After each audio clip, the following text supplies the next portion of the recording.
And now the next one, as a woman, we all face a challenge of managing both home as well as the work, and that's where maybe what Chaitra ma'am mentioned, the exercise and all takes a back place.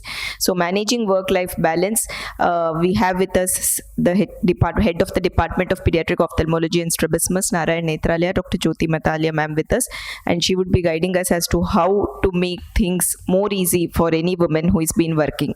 So over to you, ma'am. Thanks, Dipti. Yeah, that's true. Actually, every time I hear this talk and I feel, yes, we should get motivated. I've seen Chaitra when we had gone to the US.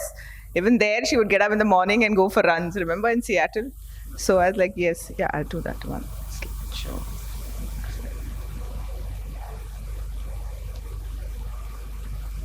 Yeah.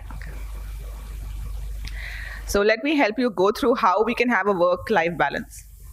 So this is something perfect we would want to have in life, but it's never going to be a perfect work life. So what are the various aspects that we are looking at when we are talking about a work-life balance? So there are 5 things that I will take you through. First is career, wealth, fun and happiness, family and friends, and health. So all this together, if you are able to get, then we are going to get a perfect work-life balance. So let's go ahead. So let me talk in terms of my career and then take you about what all I look at things to try to get a balance in life, and that will help us. So starting with career. So I did my LVP fellowship, and after that it was like success, career growth going simultaneously. And what I felt is doing the fellowship alone, among my counterparts, I could stand apart. So that was my first thing, to do something different, to get a fellowship.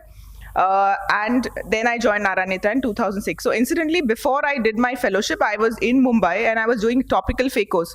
But I always felt that I had to do something different than that, something better. In clinically, I was not as good, and that's the reason why I did the fellowship. And that helped me stand apart. Then since 2006, I'm in Narayan Netra, and I can see that the graph is going pretty good, and I'm very happy with it. But let us understand, we cannot confuse having a career with having a life. What we need to do is take responsibility of our life. That is it. Wherever you're working, we are responsible for our life and we have to work on it. Now, there are 2 types of workplaces that we look at. One is our own private practice, where we set our own boundaries, and the other is either an institute, which would be government or private or corporate, where somebody else puts a boundary. But that is not what we should allow to happen, and that's the most important thing. Coming back to a private practice, you can't do a good job if your job is all that you're doing, and that's what we should remember for anybody. So how do you go about? Delegate responsibilities in your practice to others, groom your next line, have faith in them and let them grow, and let them fall, and that's how they will, but keep a watch on them, but let them get the entire authority. Have a team building activity to make them feel at home. Make a family with the team, giving them an equal responsibility, and that will really take up your path up. The second aspect, as I said, is about the other institutes, what we are in, or institutes, etc. So most importantly, love your work. Take ownership of whichever place you're working. That's the key to success. Now, as Nigel Marsh said, there are thousands and thousands of people out there who are living lives of quiet, screaming desperation, where they work long hours and hard hours and for a job that they hate, to enable them to buy things they don't need and to impress people that they don't like. So that is not what we should do. What we should remember, that more than 50% of our time we are working in a place, so it's important that we enjoy life. So if you notice, the amount of time you spend at home is relatively less compared to what you do at workplace. So try to enjoy. There is where you're spending the most time.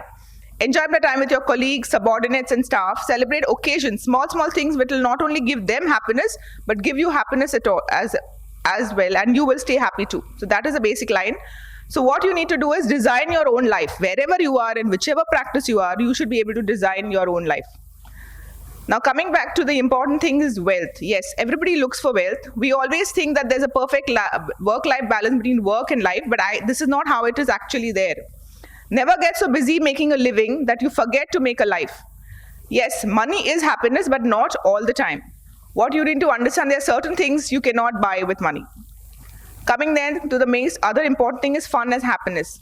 So look at very, very small things that you can get joy in. Like for me, I would watch the sunset, unplanned evening with coffee with hubby suddenly on the way back home, Sunday long drives, beetle ride which I took. I spent a good amount to just go for a beetle ride in Lisbon when we had got. But there are small things which I really love. Having a gourmet lunch and spend a good amount there, having a nice food, because I'm a foodie, I do that.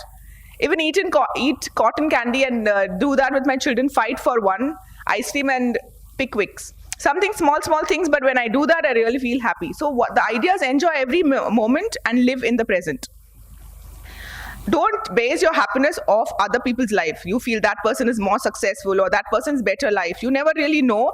Do what you have to do. Never compare your life to others. There is no comparison between the sun and the moon.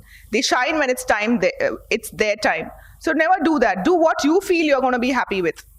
Also, there are certain different people have different needs to be happy. Some people like a lot of exercise, a lot of greens, no social media, some meditation, creating art, daily routine, lots of sleep, food for the soul, yoga, alone time. So there are different people doing different things. Do what works best for you. Because you should know living is more important than making a living. Then coming to the most other important part of our life, the family and relationships. This is very important. What we should understand that they are major support for us. And we should never forget them. Other things may change, but we start and end with family. Family is not an important thing, it is everything. So never take them for granted. Love your family, spend time, be kind and serve one another. Make no room for regrets. Tomorrow is not promised, today is short. Today's goal, prioritize your family. Let them know you appreciate them while they are here. And that's important. Don't take them for granted. No matter how much they love you, people get tired eventually. And make a point to make them know, because what you are today, what I am today is thanks to my support, my parents, my sister, all of them are with me, and that's the reason why I'm today doing all these things. So let them know it and please appreciate them. And then importantly, health. A healthy lifestyle is very important. And I think Dr. Chaitra has really told us how it is going to be. We need to live longer to make all our dreams come true in our life. And hence, it's important to get in some sort of mental, spiritual, and physical health in our life. It's important to identify sources of stress which is there. Like, for example, the amount of work. Find out what they are, like amount of work and deadlines, relationship with others, office politics, ongoing change, etc. Identify the sources of life stress in your life outside work, like relationship, marriages, finances, too many commitments, etc. And once you're able to figure them out, look at techniques to help, like positive self-talk. If there are certain things that you can do, I can't do this, try to say I'll do the best I can. So something like this will help you go through it. Emergency stress stoppers, deep breathe, or count to 10 before you speak, walk away and go for a walk. Find your joy, listen to music, take a class, or read, practice relaxations. So these are all what are important. So you should have a perfect work-life balance, which is important so that you can go through these things. Like, for example, for us, it's very important that as women, we are able to handle the household as well as work, and try to not get your stuff in the hospital or in a professional life back to home. Try to segregate the two things. And if you're able to do that, it makes it much easier. And what are the other aspects? The key is to not to prioritize what's on your schedule, but to schedule your priorities, and this can be done best. Like, for example, where irrespective of whatever work we are doing, try to go for parties, try to have meetings where you meet your friends, and that can help catch up. Also note that 20% of what you do in your life actually daily leads to 80% of your results. So do the 20% that matters the most and forget the rest. And more importantly, learn the art of saying no. Don't lie. Don't make excuses. Don't over-explain yourself. Just simply decline. And there's nothing wrong in it if that's going to make you happy. So overall, what we need to understand that we just have to be ourselves. Just be yourselves. And that will help us put a work-life balance in terms of a career, happiness, family, friends, and our health. So be thankful of what you have and make the best out of your life. Have a wonderful life. Thank you.